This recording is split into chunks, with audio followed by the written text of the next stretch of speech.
为艺术水阁好，国情解说两句我含你做参考。解说，解文说理。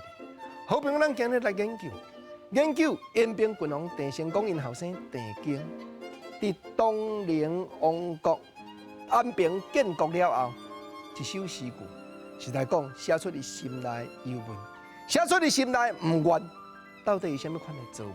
咱先来听诗句。内容头一句讲：晓气萧萧，风带海，人情反复，路行难。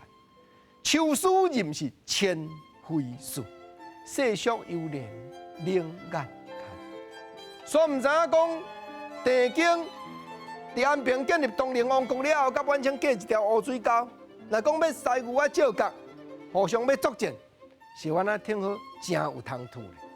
谁知影心肝内怀抱一个反清复明的意向，所以听到宛清国内咧乱名，吴三桂竞争中，人讲三环造反。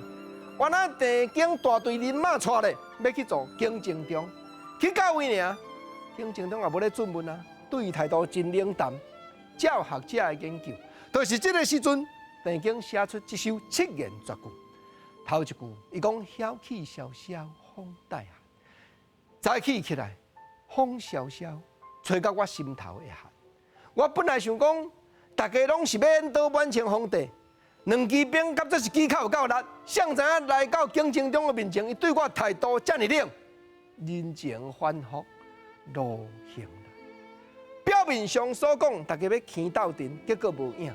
个人心肝内拢有拍算，拢有各怀鬼胎，人情反复。所以郑经唔愿呢，我对安平带大队人马来，你叫我前进还是叫我退后？总讲一句：秋思吟是千回事。这个词解说，就是风飘柳叶，满世界飞。但我的眼睛看到，心肝内忧愁。我真无路，提无步，到底敢有才调继续坚持，甲宛清战落去？世俗悠然冷眼看，有缘正人对我发声主张讲要反清复明，冷眼看待。到落尾，历史已经甲咱讲，郑经西征战败，怨叹机会不再来。倒转来到安平，赢甲死，传予伊的后生郑吉爽，无奈就要降清。这首诗真正写出郑经凄冷挫折的心情。